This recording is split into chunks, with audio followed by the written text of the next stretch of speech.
Hi, second graders. Today we're going to read On the Farm by Julie Ferris.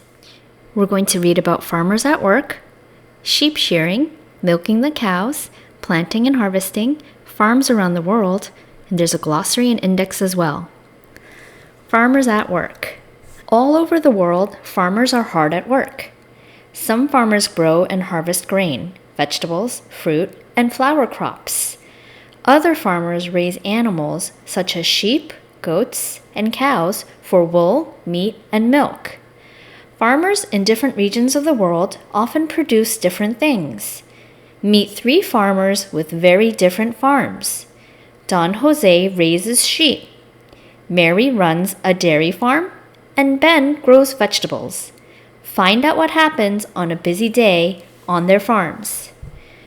Don Jose Raxevit is a sheep farmer in Chile. Mary Mead is a dairy farmer in the United Kingdom. Ben Burkett is a vegetable farmer in the United States.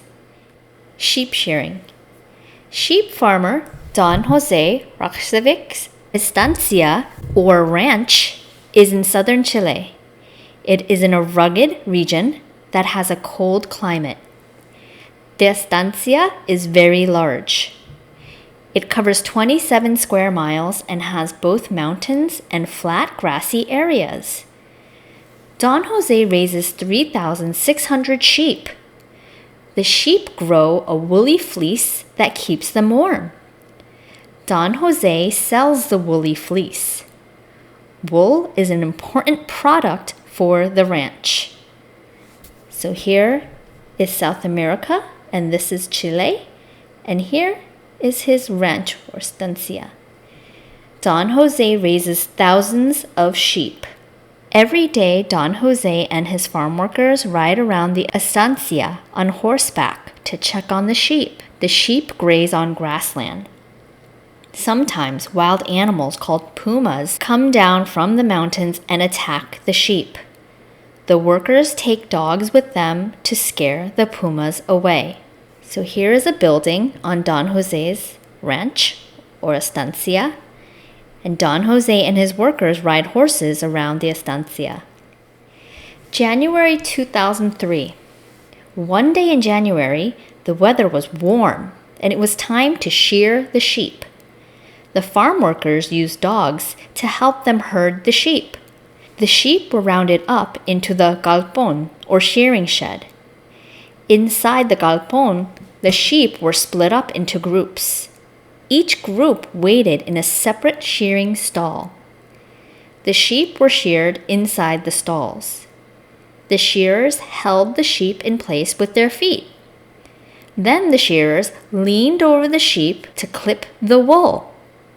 They used electric shears with long cords in order to reach all parts of the sheep.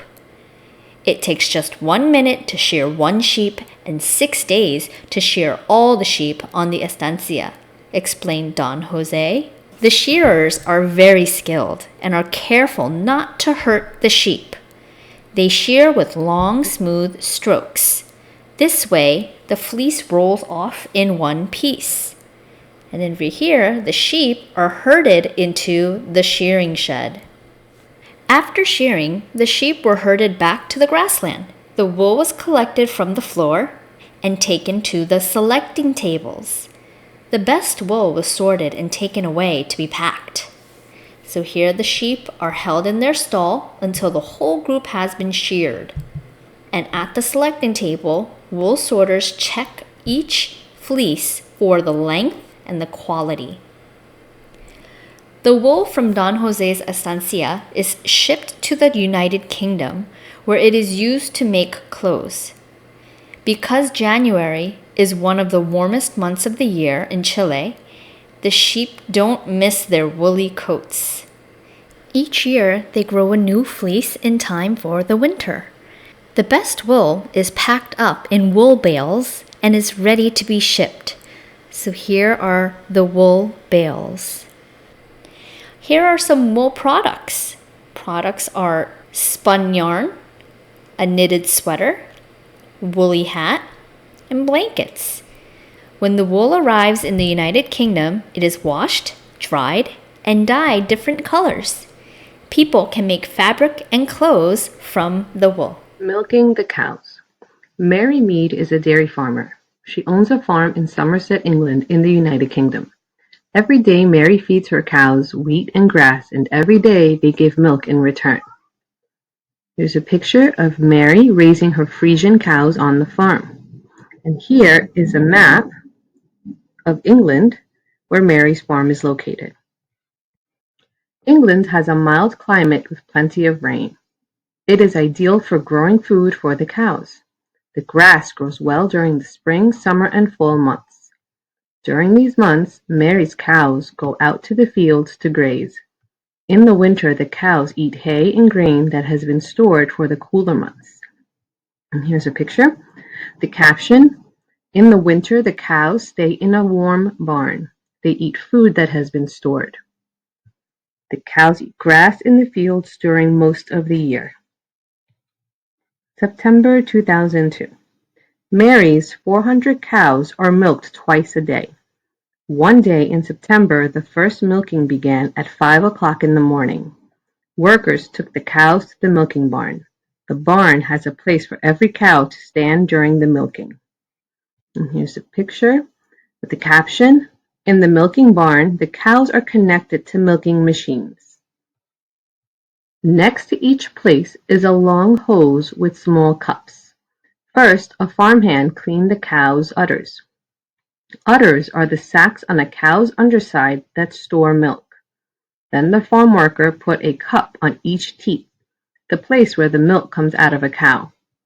The milk flowed from the cows. It went through the hoses to big tanks. The tanks collected the milk from all the cows. About 20 cows were milked at the time. Here's a picture of a farm worker who's cleaning the cow's udders. And here's a picture, a diagram of the milking machine. And here is the udder, and it's labeled for you. Here's the cup, and here's the hose. Once the cows are hooked up to the machine, it takes about 5 minutes for each cow to be milked. After the milking, the cows went back to the field. They ate grass and rested. At 4 o'clock in the afternoon, Mary led the cows back to the milking barn. They didn't need much help. They knew where to go and what to do. During the milking, the farm workers checked that the cows were healthy. "A good farmer will know all of the cows individually," explained Mary.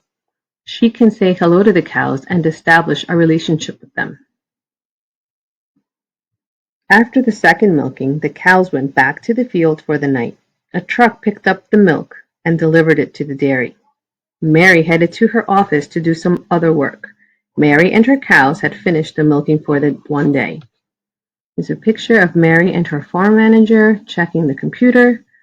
She records the information about the cows. And here are some milk products that the cows can give us: butter, cheese, yogurt, ice cream. Milk can be used to make many different foods. Planting and harvesting. Ben Burkett has been a farmer for 30 years. He grows vegetables and timber on his 250-acre farm in Mississippi, in the southern part of the United States. "My family has farmed this land for 120 years," said Ben. "Mississippi has a warm climate. This means Ben can grow vegetables and fruit year-round. In the winter, he grows leafy greens such as spinach and mustard greens. In the summer, he grows peppers, sweet corn, eggplant, cucumbers, and watermelon." April 2003. In April, winter crops were ready to harvest and sell. Ben's family helped out with the harvesting. They picked the vegetables by hand. However, the winter of 2002-2003 was colder than usual, and some of Ben's crops died. That meant there were fewer crops than usual to harvest. Ben and his farmers then prepared to plant summer vegetables. First, they had to plow the fields. Ben used a plow to turn the soil. Then he used another machine to break down chunks of soil and make the ground smoother. The caption for the picture says, "In winter months, Ben grows turnips." Finally, Ben and his team plant the seeds using very large tractors. Ben planted crops that would be ready to harvest later in the summer. The crops take between 70 and 100 days to grow. On most days, Ben and his workers finish working in the fields at 6 o'clock in the evening. But Ben's long day isn't over then. He travels to the nearby farmers' cooperative. At the cooperative, local farmers work together to wash and package their crops and get them ready for sale to grocery stores. Vegetables from Ben's farm are packed into the trucks. They are shipped to stores all over the eastern part of the United States. Ben's crops are sent to market as he ends his day on the farm. And if you look on page 18 of the picture, the caption says, Ben checks his spring sweet corn crop. And there's a picture. Sweet corn takes 80 days to grow. And on page 19, the caption under the picture says, at the cooperative, Ben packs boxes of vegetables into trucks. And here's a bunch of his crops: pepper, eggplant, spinach, sweet corn. Farms around the world. Most regions of the world produce farm products. Oranges grow well in Spain's warm climate. Australia has some of the largest sheep farms in the world. Farmers often choose to farm products based on the climate and land where they live. And this is a map that shows all different things that are farmed in different areas. So in Ukraine, it's the wheat farm, the rice fields in Thailand, the sheep farm in Australia, the orange grove in Spain, the tea plantation in Kenya, the cattle ranch in Argentina, and the tree farm in Canada. Ben's crops would not grow on Don Jose's ranch in Chile because of the cold climate. However, Ben can harvest his crops year-round in the warm Mississippi climate. Don Jose's flock of sheep do well on the rugged grassland. Likewise, Mary's cows have plenty to eat because the climate in England is ideal for growing their food. Each region has its own climate, rainfall, and soil, so farmers usually choose plants or animals that do well in their area. What products do farmers produce where you live?